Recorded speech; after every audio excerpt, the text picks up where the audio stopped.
If x equals 66, and y equals 6, and z equals 22, if a is equal to y over x, and b is equal to z over x, what is the least common denominator of a and b?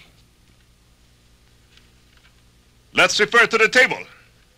X equals 66, y equals 6, and z equals 22. And a is equal to x over Ano ba? y, Pwede ba and b lumipat ka na is sa equal likod? Wala to akong x over makita z. eh. Problema ko ba yun? Kumain ka margarina. Divide the table. Martinez, Sir, what is the answer? the answer? The answer to the question? Do you know the question? No, but I know the answer. How can you know the answer when you do not know the question? Oh? Then I do not know the answer. Divide the table. Divide? Do you know how to divide? Sir naman, divide lang eh. Then divide the table. Sinabi niyo eh. Divide the table, sir? Yes, divide the table. Yes, sir!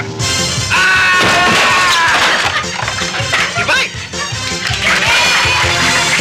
Ba't ako ngayon na sinisisi mo sa mga kalokohan mo? Bakit? Sinabi ko sa'yo magiging santo ko? Eh, inutos ko ba sa'yo maging santo ka?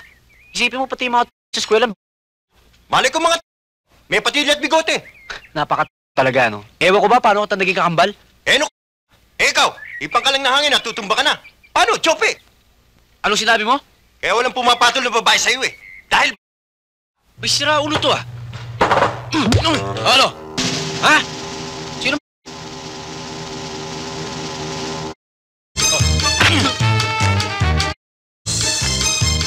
Ano? Ha? Ha? Ano?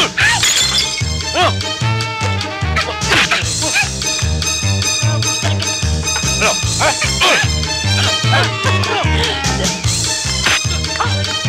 Nag-aaway! Ay! Naku! Ay! Hindi! Sandali! Talagang lumalaban pa rin. Ay! Masaya! Ay! Teka! Tama na! Ay! Bakit?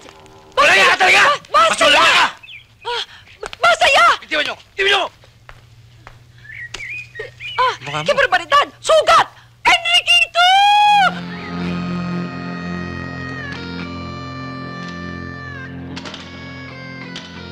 Yung bato. Ito. Buti na lang. Yung espada.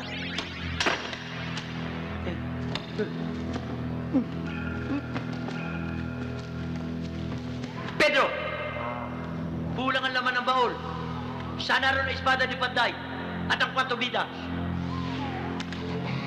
Huwag ka na magalit sa akin. Tayo na lang makasangga ngayon. Tandaan mo, hindi na tayo makaway. Ako ang defensor mo. Hindi maaaring lumakad si Pedro nang wala si Abraham. Oo, nakuha mo akong aakapin. Itong klase ng mga kanto, papatulan mo? Bakit? Nahawa ka na ba rin sa dalawa? Huhubad-hubad ka pa para ka dyan Mr. Philippines? Kahit Mr. Top Avenue, hindi ka lalabas. Aba, ayun pala. Hoy! Akin na yan! Akin yung medalyo na yan! Kay Pedro to! Ano Pedro? Eh, yung inarin nga siya, kausap ko siya, akin na yan eh! Ayun siya, oh! Akin na!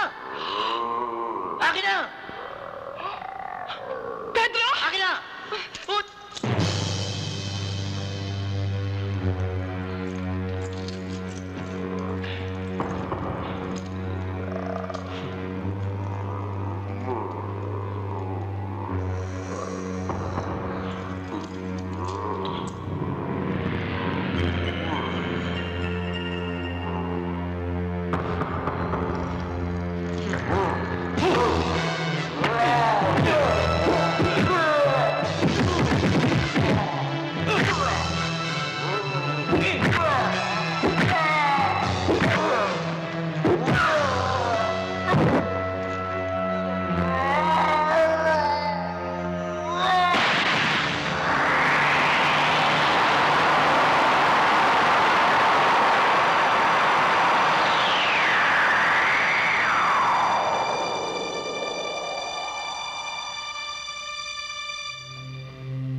Ngayon, Ana, masasabi ko nang may halaga na ang buhay ko.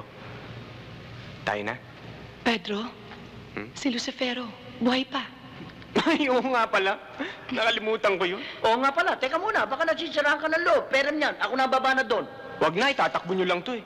Bantayan nyo na lang si Ana. Oras ba tayo? Uy, ay, oras tayo. Wala, isa na lang, isa na lang. Oras. Yan na, pinipiga lang, piga. Ano yun? Okay, yan. Tutulog na tayo. Yun, Mr. T. Mr. T. Lotas na yata si Mr. T. Mr. T. Oh, bakit hindi niyo pa hinahatid dyan? Anong yatid? Ano yatid dyan? Laki-laki dyan. Pagtulungan niyo ng tatlo, sige na, bagsak na yan eh. Uy, hindi naman namin pwede iwanan mag-isa rito. Baka mamaya pasukin ka lang ng sinuloko rito, mahirap na. Kaya kong pangalagaan ang sarili ko. Oo. Ayaw niyo maniwala. Yabang nito. Nilabas na naman yung pamalo niya. Oh. Hawakan niyo. Anong gagawin mo rito?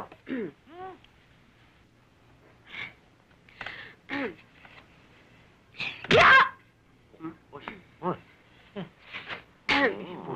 Dito. Oh, hatid niyo na. Hatid na namin. Galing, Ah. Ano? Steady. Natin to.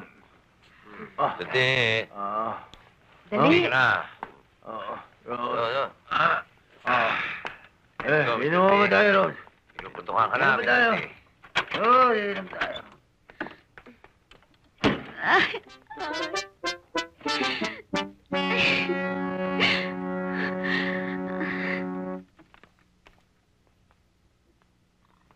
Good morning, Mr. T. Morning. Good morning, Mr. T. Morning. Excuse me. Mr. T, ano nangyari sa inyo? Lasing pa kayo? Ba't kayo? Hindi lasing. Ha? Hindi nayayata nyo? Ha? Ano? Tubig na yata yung inom nyo? Binigyan nyo sa akin puro. Ikaw! Mr. T, pag ganyan ang artin niyo at nakita kayo ng direktor ng hospital, palagay ko talsik kayo rito. At malamang ako pumalit sa pwesto nyo. Ha? Alam kong matagal ka nang may increase sa pwesto kong ito. Tandaan mo. Oo, Mr. T. Para akong nakasandal sa pader. Matatag to. Matatag ito. Iba, ya?